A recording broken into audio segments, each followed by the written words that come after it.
नमस्कार, सवाल इंडिया का इस खास पेशकश में आपका बहुत बहुत स्वागत है। मैं हूं आपके साथ जया कौशिक। बात कर रहे हैं जम्मू कश्मीर की, जहां दूसरे चरण के लिए कल मतदान होगा। तमाम तैयारियां यहां पर कर ली गई हैं। आपको बता दें, दूसरे चरण में 26 सीटों पर वोट डाले जाएंगे कल, और इस चरण में राजौरी, पुंछ, रियासी, गांदरबल, श्रीनगर, बडगांव जिलों के विधानसभा क्षेत्रों में होने वाले मतदान के लिए 239 उम्मीदवार अपने किस्मत कल आजमाएंगे। दूसरे चरण में गांदरबल और बडगाम हॉट सीट बनी हुई है, जहां पूर्व मुख्यमंत्री उमर अब्दुल्ला चुनाव लड़ रहे हैं।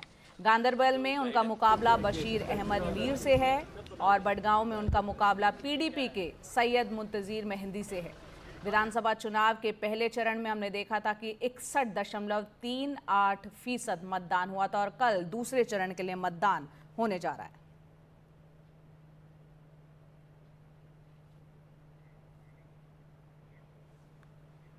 तो 10 साल के अंतराल पर जम्मू कश्मीर में हुए पहले विधानसभा चुनाव में पिछला वोटिंग रिकॉर्ड टूटने की एक उम्मीद थी, लेकिन 2014 की तुलना में कई विधानसभा क्षेत्रों में मतदान प्रतिशत कम हो गया। क्या दूसरे दौर में ये ट्रेंड बदलेगा? ये इसलिए अहम है क्योंकि इस मध्य कश्मीर में अलगाववादियों की पकड़ मानी जाती है और दूसरे चरण में इन्हीं इलाकों में वोटिंग होनी है।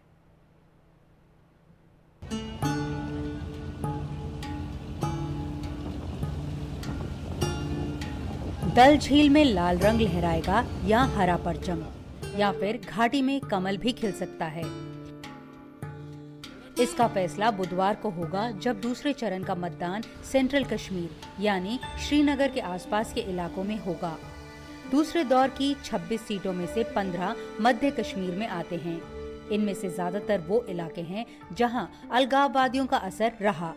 इन इलाकों में मतदान प्रतिशत अक्सर कम रहता है। इनमें खानियार, जेडीबल, लाल चौक, ईदगाह, हजरतबल शामिल हैं। ये चर्चा इसलिए हो रही है क्योंकि पहले चरण में तमाम कोशिशों के बावजूद सिर्फ 61% वोटिंग हुई, जबकि 2014 में इन इलाकों में 66% थी। अगर आप देखें तो कई सारे ऐसे इलाके हैं जहां 2014 के मुकाबले इस बार कम वोट पड़े। मैं अगर नूराबाद की बात करूं, नूराबाद में जहां 2014 में 80% वोट पड़े थे, इस बार कोई 20% कम पोलिंग हुई है वहां पे। और भी ऐसे इलाके हैं जहां पोलिंग कम हुई है, और इसके बारे में मौजूदा हुकूमत को सोचना चाहिए कि आखिरकार ऐसा क्यों कि 2014 में, जबकि वो कहते हैं आज सारा कुछ ठीक है, आज बॉयकॉट भी नहीं है, आज खौफ भी नहीं है, इन सब चीजों के बावजूद कई सारे ऐसे इलाके हैं जहां 2014 के मुकाबले इस बार टर्नआउट कम रह चुका है। लेकिन तब भी जितने लोगों ने वोट डाले, हम उसका शुक्रगुजार हैं। लेकिन इस बार शायद ऐसा ना हो। लोग उत्सुक हैं वोट करने के लिए। हाँ, बहुत चेंज है, क्योंकि अब ऐसा लग रहा है कि हम वोट अपने लिए कर रहे हैं। अभी तक क्या था, अभी तक पिछले जो रहा है उसको अगर हम छोड़ दें एक साइड से, लेकिन अभी जो इलेक्शंस आ रहे हैं, अभी वोट कर रहे हैं पीपल्स अपने लिए, अपने हक के लिए कर रहे हैं। अभी यूथ है जो फर्स्ट टाइम वोटर्स है, उनको इस चीज़ से बहुत ही ज़्यादा ये फोकस्ड है कि हम फर्स्ट टाइम अब हम स्टेटहुड के लिए हम वोट दे रहे हैं। हमारे अब स्टेटहुड के लिए जो पहले प्रॉब्लम्स थी वो हटने वाली है, और क्या क्या नया हो सकता है उसके लिए जो प्रोमिसेस आ रहे हैं, कौन कौन फुलफिल कर सकता है, वो एक्चुअली इशू है, क्योंकि अब लोग सोचते हैं उस बारे में। वैसे दूसरे चरण में करीब 26 लाख वोटर 239 उम्मीदवारों का भविष्य तय करेंगे। अब सबकी निगाहें जो हैं वो सेंट्रल कश्मीर की ओर हैं। दरअसल जो सेकंड फेज का मतदान है वो 25 सितंबर को है, यानी कल है। ये वो इलाका है जहां पर अलगाववादियों का एक बहुत होल्ड बताया जाता है। भारत सरकार द्वारा अपील की जा रही है कि ज़्यादा से ज़्यादा लोग बाहर आएँ और ज़्यादा से ज़्यादा लोग वोट करें। इसलिए भी इम्पॉर्टेंट है क्योंकि पहले चरण में यानी साउथ कश्मीर में कम वोटिंग जो है वो देखी गई थी 2014 के मुकाबले में। तो ऐसे में देखना जो है वो दिलचस्प होगा कि बुधवार को कितने लोग बाहर आते हैं और अपने मत का प्रयोग करते हैं। नई दिल्ली से नीता शर्मा, एनडीटीवी इंडिया के लिए। तो कितने लोग बाहर आकर यहाँ पर अपने मताधिकार का इस्तेमाल करते हैं, ये देखना होगा। पहले चरण में हम जानते हैं कि 61.38% मतदान हुआ है। अब कल दूसरे चरण के लिए वोटिंग होने जा रही है। 26 सीटों पर कल मतदान होगा। सुबह 7 बजे से वोटिंग शुरू हो जाएगी और लोग जो है काफ़ी उम्मीदें इस बार जो चुनाव हो रहे हैं उससे लगा रहे हैं, क्योंकि 10 साल बाद यहाँ पर चुनाव हो रहे हैं। विधानसभा अब वैसे भी 2 यूनियन टेरिटरीज में तब्दील हो चुका है जम्मू कश्मीर, और अपने नुमाइंदों को चुनने को लेकर वहाँ की आवाम में खासा उत्साह है। तो आपको बता दें कि यहाँ पर 26 सीटों के लिए दूसरे चरण के लिए मतदान होने जा रहा है, जो कि कल होगा, और यहाँ पर तमाम तरह की तैयारियां यहाँ पर की गई है। और आपने तस्वीरों में देखा किस तरह से यहाँ पर तमाम पॉलिटिकल पार्टीज पुरजोर ताकत उन्होंने लगा दी है। एनसी और कांग्रेस, नेशनल कॉन्फ्रेंस और कांग्रेस इस बार गठबंधन में मैदान में है। वहीं पीडीपी की हम जानते हैं कि वो भी चुनाव मैदान में अकेले अपने दम पर है। बीजेपी यहाँ पर है। तमाम पार्टियां पुरजोर कोशिश में। चुनाव प्रचार काफ़ी तेज़ी से यहाँ पर हुआ है। दूसरे चरण के लिए अब कल मतदान होने जा रहा है। 3 चरणों में कुल मतदान यहाँ पर जम्मू कश्मीर में है। और नतीजे, हालांकि हरियाणा विधानसभा चुनाव के बाद जो नतीजे हरियाणा और जम्मू कश्मीर के 8 अक्टूबर को एक साथ ही आएंगे। नज़ीर मसूदी लगातार जम्मू कश्मीर में जो चुनाव चल रहे हैं उस पर नज़र बनाए हुए हैं। हमारे सहयोगी हमारे साथ जुड़ रहे हैं। नज़ीर, कल जिन 26 सीटों पर मतदान है वो किस लिहाज से अहम हो जाती है? किन किन दिग्गजों की किस्मत का कल फैसला होने जा रहा है? देखिए, पहले तो जो 3 पार्टियों के चीफ्स हैं, जो प्रेसिडेंट्स हैं, चाहे नेशनल कॉन्फ्रेंस का लीडर उमर अब्दुल्ला है, उसकी तकदीर का फैसला होगा कल, या बीजेपी के रविंदर रैना है जो नौशेरा राजौरी से लड़ रहे हैं, उसकी तकदीर का फैसला होगा। कांग्रेस के जेकेपीसीसी के प्रेसिडेंट जो है तारिक हमीद कर्रा, जो सेंट्रल शाल्टिंग श्रीनगर से लड़ रहे हैं, उसकी तकदीर का फैसला हो जाएगा। उसके अलावा अल्ताफ बुखारी हैं अपनी पार्टी के प्रेसिडेंट, वो भी इलेक्शन लड़ रहे हैं कल के फेज में। नेशनल कॉन्फ्रेंस के जनरल सेक्रेटरी है अली मोहम्मद सागर, वो भी खानियार श्रीनगर से इलेक्शन लड़ रहे हैं। कई और लीडर हैं, लेकिन कुछ अहम बातें हैं इस इलेक्शन की, जो ये दूसरा फेज है। नंबर 1, बीजेपी ने सारा जोर जो लगाया, हमने देखा दूसरे चरण की जो चुनाव प्रचार जो हो रहा था वो पूरा पूंछ राजौरी के में था। खुद होम मिनिस्टर अमित शाह वहां 2 दिन रहे, कई एक जलसों से खिताब किया, लोगों से मिले। उसके अलावा डिफेंस मिनिस्टर गए और सारे बीजेपी के नेता वहां गए, क्योंकि 8 सीटें वहां हैं और वो काफी माने रखते हैं 8 सीटें।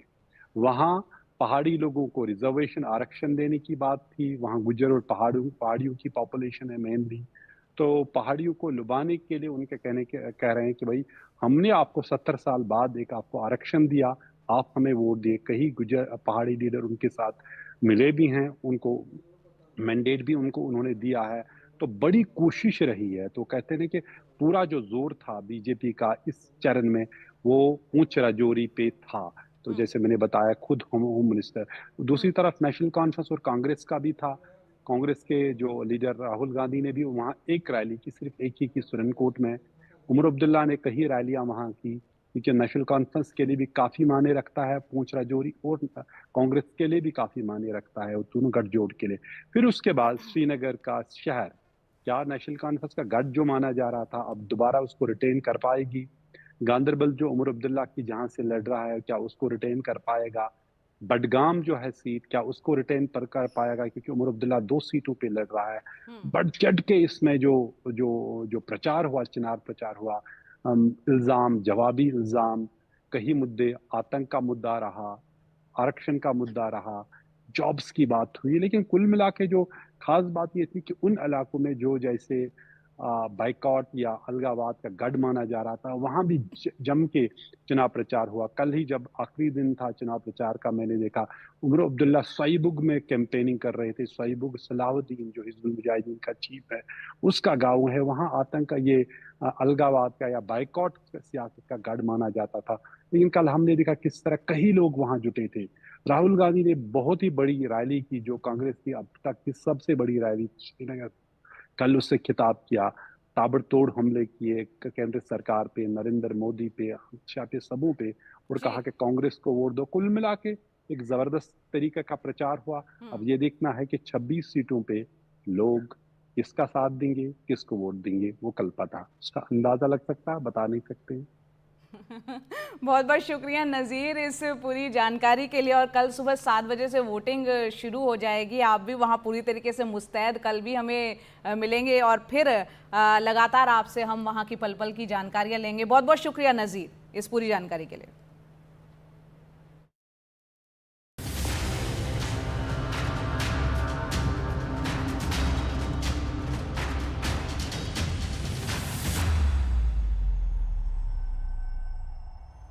तो बुधवार को यानी कल 25 सितंबर को जम्मू कश्मीर में दूसरे चरण का मतदान होगा। जिन इलाकों में मतदान होना है उनमें पाक अधिकृत कश्मीर से सटा हुआ पुंछ का इलाका भी है। चूंकि पुंछ लाइन ऑफ कंट्रोल के काफ़ी करीब है और यहाँ पाकिस्तानी सेना की ओर से सीज फायर के उल्लंघन का एक इतिहास भी रहा है, इसको देखते हुए यहाँ के मतदान केंद्रों पर विशेष एहतियात बरते जा रहे हैं। कुछ मतदान केंद्रों के साथ बंकर के भी इंतजाम किए गए हैं। ऐसे ही एक मतदान केंद्र से आइए देखते हैं हमारे सहयोगी जितेंद्र दीक्षित की ये ग्राउंड रिपोर्ट। चुनाव आयोग की ये कोशिश है कि जम्मू कश्मीर में अब जो दूसरे और तीसरे चरण के मतदान होने जा रहे हैं उनमें ज़्यादा से ज़्यादा लोग हिस्सा लें और निडर होकर लें, बिना डरे लें और मतदान केंद्र तक आएं, अपना वोट डालें। अब जहां तक डर का सवाल है तो मैं इस वक्त जिस जगह पर मौजूद हूं, डर एक लंबे समय तक इस पूरे इलाके पर हावी रहा है, क्योंकि ये जगह पाक ऑक्यूपाइड कश्मीर के ठीक सामने है।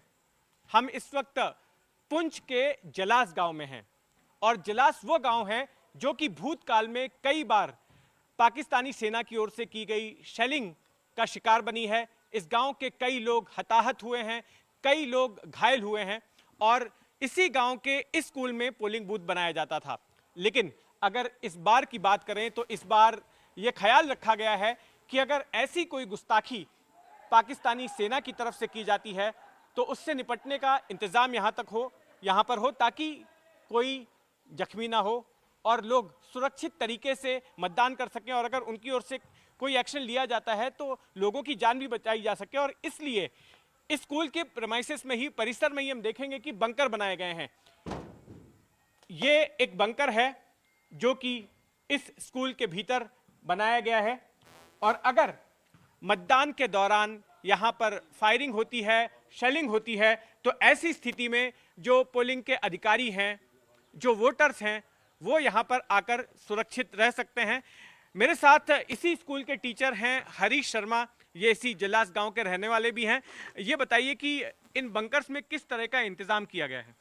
सर, आप सबसे पहले आपको जुलास की इस भूमि पे इस स्कूल में वेलकम जी। तो मैं बताता चलूँ सर कि जब यहाँ पर शेलिंग होती थी 1999 में, तो इस गांव के 3 लोग, रमेश चंद्र छिब्बर जी, भाई पूरनचंद जी और अब्दुल हमीद जी, जो खेती बाड़ी करते हुए इसी स्कूल से 200 मीटर की दूरी पे मारे गए थे। वो पाकिस्तान के शेल से हिट हुए। और ऐसे ही एक बच्चा जो क्लास 5th में पढ़ता था, इस स्कूल का फीडिंग स्कूल था, प्राइमरी स्कूल धड़ा, उसके अंदर वो क्लास में बैठे बैठे पाकिस्तान की गोली से मारा गया था। उसका नाम भट्टी था, तब वो क्लास 3rd में पढ़ता था। तो उन सारी चीज़ों को ध्यान में रखते हुए गवर्नमेंट ऑफ इंडिया ने हर स्कूल के अंदर बंकर दिए। तो हायर सेकेंडरी स्कूल जुलास में भी एक बंकर है, ये कम्युनिटी बंकर है। इसमें तकरीबन 150 की कैपेसिटी है, 150 लोग जो है इमरजेंसी में इसमें शेल्टर ले सकते हैं। और अगर काफ़ी देर तक शेलिंग रहती है तो इसके अंदर खाने पीने का बंदोबस्त और इवन किचन तक की फैसिलिटी इसके अंदर अवेलेबल है। और ये जो आज हमारे लाइन ऑफ कंट्रोल के ऊपर पोलिंग बूथ बना है, तो इसी बंकर को ध्यान में रखते हुए बना है कि अगर किसी किस्म का कोई ऐसी ज़रूरत पड़ जाती है तो हम इस बंकर का भी यूज़ कर सकें और उस वक्त जो हमारा स्टाफ होगा वो इस बंकर का यूज़ करते हुए पोलिंग को कंटिन्यू कर सके। तो खास करके मतलब चुनाव आयोग की तरफ से ये भी देखा गया है कि ऐसी जगह पर ही पोलिंग बूथ हो जहां पर कि बंकर की उपलब्धता हो और तुरंत जो है बंकर का इस्तेमाल किया जा सके अगर कोई एक्शन होता है तो। जितने भी लाइन ऑफ कंट्रोल पे स्कूल हैं उन सब में ये कम्युनिटी बंकर हैं सर, सारे के सारे हैं। वैसे काफ़ी अरसे से पीस है, शांति है, कोई अनटूवर्ड इंसिडेंट इस इलाके में नहीं हुआ है, लेकिन फिर भी सुरक्षा के लिहाज से बंकर हर स्कूल में हो और ऑब्वियसली जहाँ पर पोलिंग बूथ है वहाँ बंकर भी है।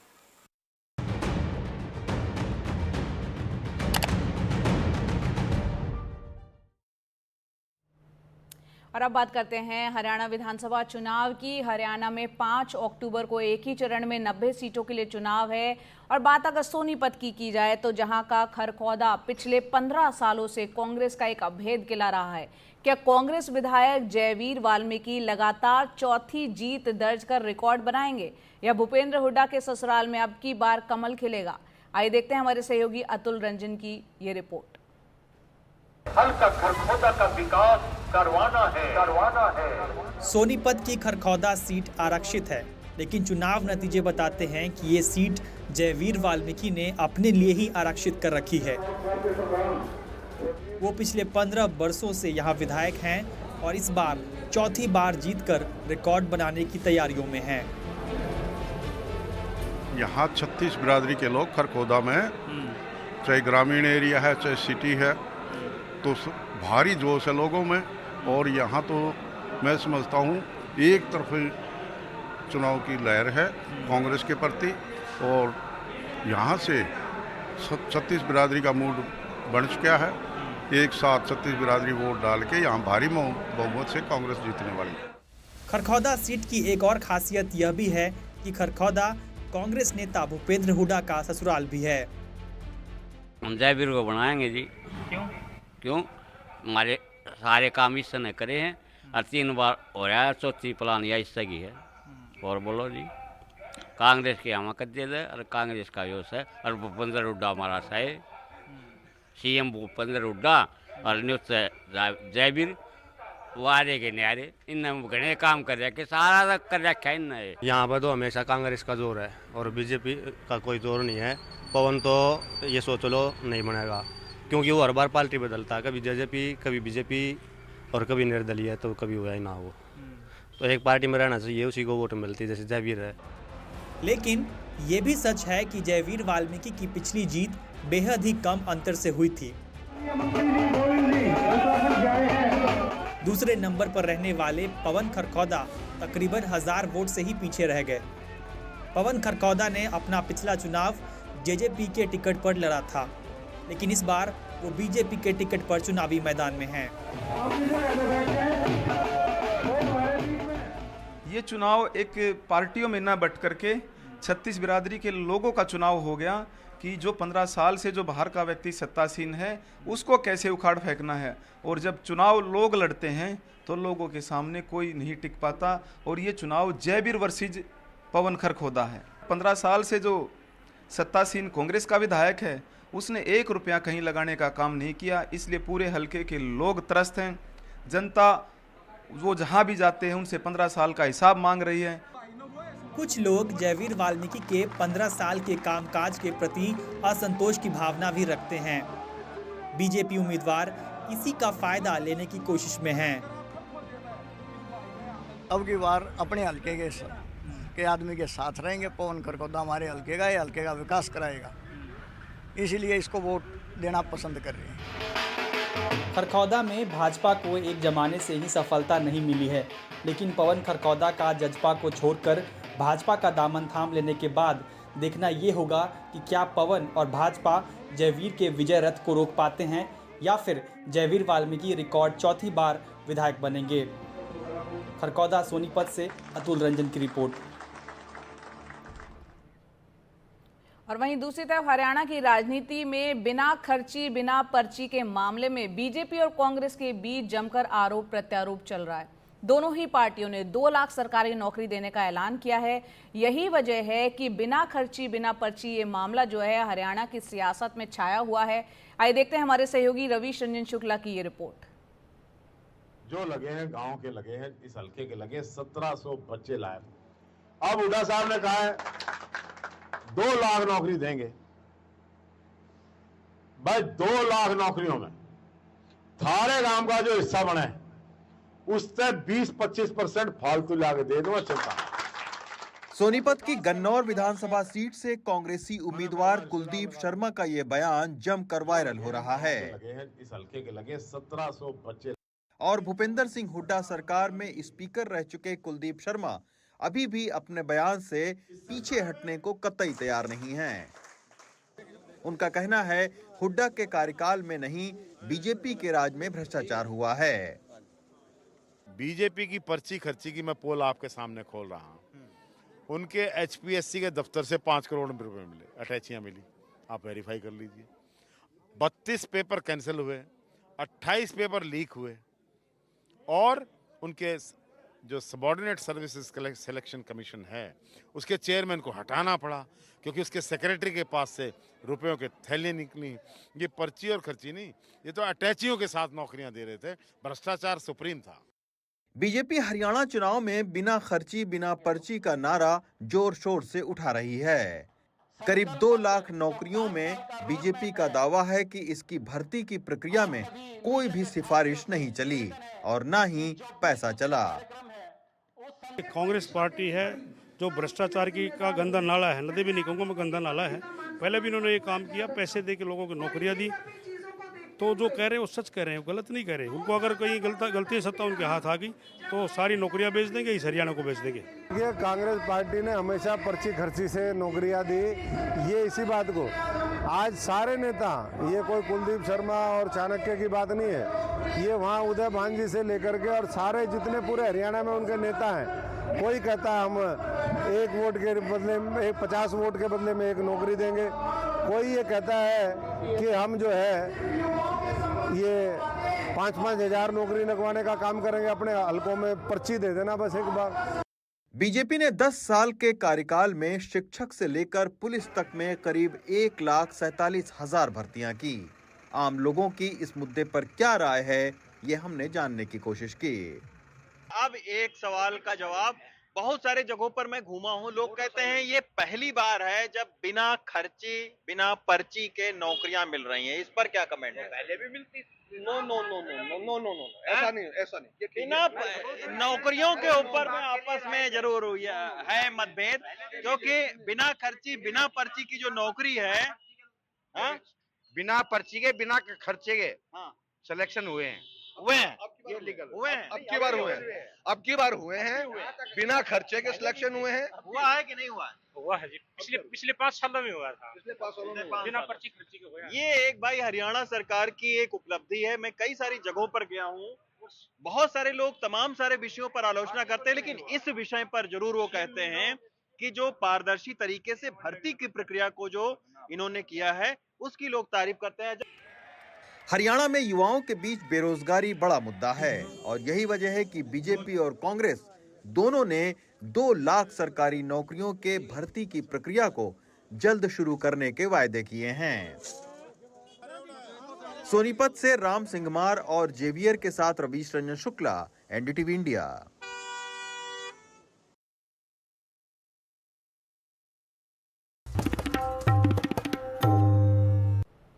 महाराष्ट्र के बदलापुर जैसी घटना समेत देश के कई स्कूलों में बच्चों के यौन उत्पीड़न के मामलों को देखते हुए सुप्रीम कोर्ट ने एक आदेश जारी किया है। कोर्ट ने केंद्र सरकार की गाइडलाइन को लागू करने के लिए उसकी कॉपी सभी राज्यों के चीफ सेक्रेटरी को भेजने का आदेश दिया है। सुप्रीम कोर्ट ने कहा कि सभी राज्य केंद्र की गाइडलाइन को लागू करें। सभी राज्यों के चीफ सेक्रेटरी को कॉपी भेजने का आदेश दिया। National commission for protection of child rights को जिम्मेदारी दी गई और साथ ही राज्यों में गाइडलाइन लागू किए जाने की मॉनिटरिंग एनसीपीसीआर करेगा। सभी राज्य एनसीपीसीआर को स्टेटस रिपोर्ट अपनी सौंपेंगे। 1 अक्टूबर 2021 को केंद्र सरकार ने ये गाइडलाइन बनाई थी।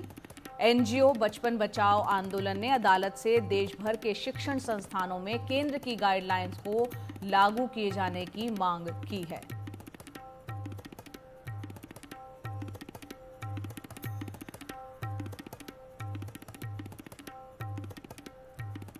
और बात करते हैं कर्नाटक के मुख्यमंत्री सिद्धारमैया की, जिनको आज हाईकोर्ट से एक बड़ा झटका लगा है। अब उनके खिलाफ जमीन घोटाले से जुड़े मामले में केस चलेगा। कर्नाटक हाईकोर्ट ने सिद्धारमैया की याचिका को खारिज करते हुए कहा कि इस याचिका में जिन बातों का जिक्र है उसकी जांच जरूरी है। केस में मुख्यमंत्री का परिवार शामिल है, इसलिए याचिका खारिज की जाती है। मैसूरू शहरी विकास प्राधिकरण घोटाले को लेकर कर्नाटक के राज्यपाल थावरचंद गहलोत ने 16 अगस्त को सिद्धारमैया के खिलाफ केस चलाने की अनुमति दी थी, जिसे सिद्धारमैया ने 19 अगस्त को हाईकोर्ट में चुनौती दी। दरअसल मैसूरू शहरी विकास प्राधिकरण मुडा घोटाले में मुख्यमंत्री सिद्धारमैया, उनकी पत्नी, उनके साले और कुछ अधिकारियों के खिलाफ शिकायत की गई है। आरोप है कि मुख्यमंत्री ने मुडा अधिकारियों के साथ मिलकर महंगी साइट्स को धोखाधड़ी से हासिल किया। In accordance with law, whatever was required to be taken care of, I think the order in brief what is told to us is a simple summary, and the summary to be expanded, we know what will be there, and I'm sure the judge has travelled quite far into various judgments throughout this country to come to this conclusion. It's a fantastic order, and we were prepared for it. There is no question. My chief minister has not done anything wrong. He is not involved with any scam. It is a political conspiracy by the BJP to all of us, to all the opposition leaders in the country. This is what is going on. So there is no question of my chief minister has done anything wrong. They are creating problem. We stand by him. We support him. He is doing a good work for the country, for the party and for the state. तो मुख्यमंत्री सिद्धरमैया के लिए high court से मिला ये झटका कितना बड़ा है, इस पर विस्तार से जानकारी दे रहे हमारे सहयोगी निहाल किदवई। मुख्यमंत्री सिद्धरमैया को एक बड़ा झटका लगा है। कर्नाटका हाईकोर्ट ने उनकी याचिका खारिज कर दी है। सिद्धरमैया ने कर्नाटका हाईकोर्ट में राज्यपाल थावरचंद गहलोत के उस फैसले को चुनौती दी थी जिसमें भ्रष्टाचार निरोधक कानूनों के तहत सिद्धरमैया के खिलाफ मुकदमा चलाने की इजाज़त राज्यपाल थावरचंद गहलोत ने एक प्राइवेट कंप्लेन के आधार पर दी थी। मुख्यमंत्री सिद्धरमैया की तरफ से दलील दी गई। उनके वकीलों ने कहा अदालत में कि राज्यपाल ने मंत्रिपरिषद की सलाह नहीं मानी, लेकिन राज्यपाल की तरफ से यहाँ पर सॉलिसिटर जनरल तुषार मेहता का कहना था कि राज्यपाल ने इस मामले में विवेक से काम लिया है। राज्यपाल मंत्रिपरिषद की सलाह ऐसे मामलों में मानने के लिए बाध्य नहीं है। इसके साथ ही मुख्यमंत्री के खिलाफ कर्नाटका के जिन अदालतों में पहले से मामला दर्ज है मुडा स्कैम में, इन सभी मामलों में राज्य में सिद्धरमैया के खिलाफ अब अदालती कार्रवाई पर जो रोक अदालत की तरफ से कर्नाटका हाईकोर्ट की तरफ से लगाई गई थी वो भी हट गई है। यानी अब अदालती कार्रवाई पीपल्स रिप्रेजेंटेटिव कोर्ट बेंगलुरु के साथ साथ मैसूर के लोकायुक्त अदालत में अब कार्रवाई शुरू हो पाएगी। इन सभी अदालतों में आरटीआई एक्टिविस्टों के साथ साथ सोशल एक्टिविस्ट ने मामला दर्ज करवाया था मुख्यमंत्री सिद्धरमैया के खिलाफ। लंबी बहस चली थी कर्नाटका हाईकोर्ट में और इसके बाद अदालत ने अपना फैसला सुरक्षित रखा था और आज फैसला सुनाया। और इसके साथ ही मुख्यमंत्री सिद्धरमैया के खिलाफ अब मुडा मामले में जहां कहीं भी मुकदमा दर्ज हुआ है वहां पर कानूनी कार्रवाई शुरू हो पाएगी। हालांकि सिद्धरमैया के वकील मनु सिंघवी का यह कहना था कि अब आगे भी अदालत का वो दरवाज़ा खटखटाएंगे, सुप्रीम कोर्ट जाएंगे, इसकी संभावना उनकी बातों से बिल्कुल साफ लग रहा था। ऐसे में जब तक फाइनल फैसला नहीं आ जाता है तब तक सिद्धरमैया के खिलाफ अदालती कार्रवाई शुरू न की जाए, लेकिन कर्नाटका हाईकोर्ट ने इससे साफ इनकार कर दिया। सिद्धरमैया ने पहले कहा था कि उनका इस्तीफा देने का कोई इरादा नहीं है और न ही पार्टी की तरफ से उन पर कोई दबाव है। अब देखना है कि इस फैसले के बाद सिद्धरमैया और कांग्रेस पार्टी क्या रुख अख्तियार करती है और क्या यहाँ कोई राजनीतिक बदलाव होगा। बेंगलुरु से कैमरामैन कुमार के साथ Nihal Kidwai, NDTV India. Monkeypox का जो खतरनाक स्ट्रेन भारत में आ चुका है उसकी भारत में मंकी पॉक्स के क्लैड 1B वेरिएंट का जो पहला मामला है वो केरल में सामने आया और जिसके बाद स्वास्थ्य मंत्रालय सतर्क हो गया है। हवाई अड्डों पर निगरानी बढ़ा दी गई है। एम पॉक्स जिसे कि मंकी पॉक्स भी कहा जाता है, क्लैड 1B वेरिएंट जो है बेहद खतरनाक इसे माना जाता है, जो काफ़ी तेज़ी से फैलता है।